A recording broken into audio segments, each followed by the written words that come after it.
বড় সুরে কথা বলে আমি পালের চরে এই ব্যক্তির রাজনীতি করি।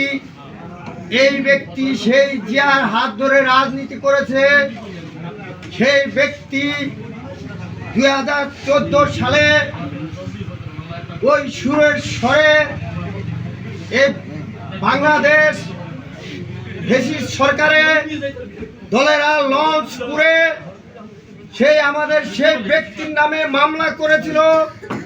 সে বাড়িঘর ছেড়ে অনেক জায়গায় ছিল। সেই ব্যক্তি আমাদের মাঝে বক্তব্য রাখিবেন। বারবারে পালের চরে নেতারা আসলে বলে এই ব্যক্তি দল চেঞ্জ করে নাই, আমরা দল চেঞ্জ করি, কিন্তু এক দলেই আমরা রাজনীতি করি। সে এই আমাদের মাঝে আছে, সে আমাদের মুরব্বী পালেরচর ইউনিয়নের মূল দলের সভাপতি আজগর আলী মুন্সি সাহেব।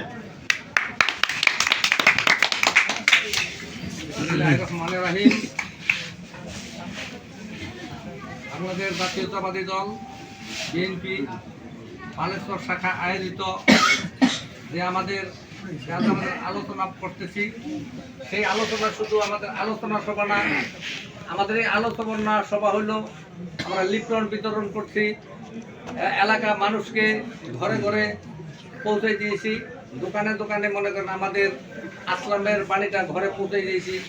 ইনশাল্লাহ প্রথমে সামনে আমরা সামনে অগ্রসর হব।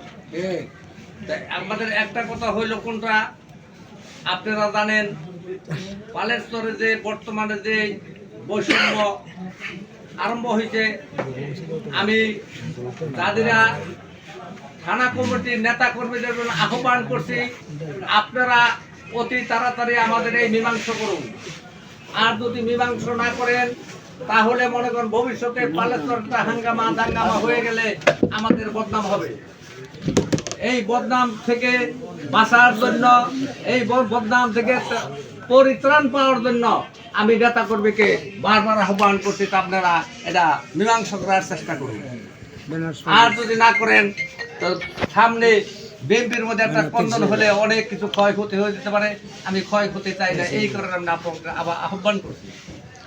আমার আরেকটা কথা হলো কোনটা, 1991 সালের পর থেকে আমাদের এই শরীয়তপুর এক আসনে কোনো বিএনপির প্রার্থী নমিনেশন পাইছে কিন্তু জয়লাভ লাভ করতে পারে নাই। এবার আমাদের ভাগ্য ভালো, আমাদের জেলা সাংগঠনিক সম্পাদক শাহেদ আসলাম ভাই নমিনেশন পেয়েছেন। ইনি পুরান নেতা, উনি অনেক দীর্ঘস্থায়ী কার্যক্রমের সাথে বিএনপির সাথে জড়িত। আমরা জানেন আমাদের জাজিরা থানার মধ্যে 12টা ইউনিয়নের মধ্যে আমাদের পালেশ্বর নদী গর্বিত এলাকা, নদী অবহেলিত এলাকা। আমাদের এই অবহেলিত এলাকাটারে সুরক্ষা করার জন্য, তাদের রক্ষা করার জন্য, পরিত্রাণ পাওয়ার জন্য আপনারা শরীয়তপুর বা জাজিরা, আমি বলবো না, আমি পালেশ্বর মানুষের উপর আকুল নিবেদন করছি, আপনারা ঐক্যবদ্ধভাবে আমাদের বাংলাদেশ জাতীয়তাবাদী দলের প্রার্থীকে ভোট দিয়া দোয়া করে এবং সাহায্য সহযোগিতা করে আমাদের প্রার্থী জয়যুক্ত করুন।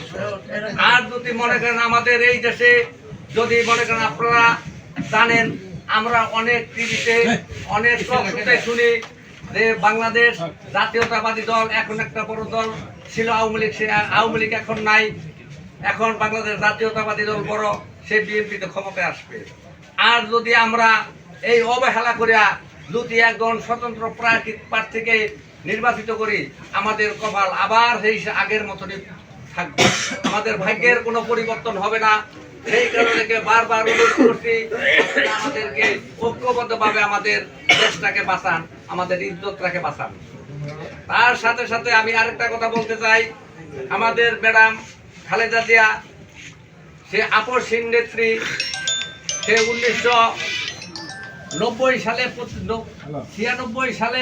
86 সালে প্রতিশ্রুতি দিয়েছিল যে 70 সালের আগে এই স্বৈরাচার এরশাদের আমলে আমরা কোনো নির্বাচনে যাব না।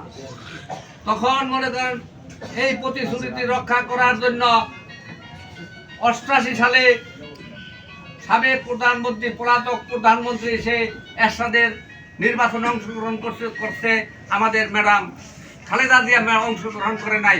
সেদিন থেকে সে নাম পাইছে আপসহীন নেত্রী। সেই আপসহীন নেত্রী মৃত্যুর সাথে পাঞ্জা লড়ছে। আপনারা পালেশ্বরবাসী বা সারা বাংলাদেশের দলবল নির্বিশেষে যত লোক আছেন, আমাদের দলবলের বিষয় আর তাদের নেত্রীর বিষয় এক কথাটা আপনারা তাদের জন্য সবাই দোয়া করবেন, এই বলে আমি আপনার কাছে অনুরোধ করছি। আর উনি একজন বৃদ্ধ মানুষ, ওনার জন্য আমি কালকে টক শুতে শুনছি এনসিপির এক নেতা বলছে, সে টক শুতে বলছে সে শুধু বিএনপির নেত্রী না, সে শুধু বাংলাদেশ, প্রতিটা বাংলাদেশের গণতন্ত্রের নেত্রী, তার তুলনা কারো হয় না। সে যদি মনে করেন এনসিপির একটা লোকে যদি আমাদের এই কথা বলতে পারে, তা আমরা যারা মনে করেন বিএনপি করি বা আমরা কেন বলবো না? আমাদের সবার ঐক্যজোট থাকতে হবে। বাংলাদেশ জাতীয়তাবাদী দল জিন্দাবাদ, বাংলাদেশ জাতীয়তাবাদী দল জিন্দাবাদ, প্রেসিডেন্ট জিয়া অমর হোক, তারেক জিয়া জিন্দাবাদ, এই বলে আমি আমার বক্তব্য শেষ করছি।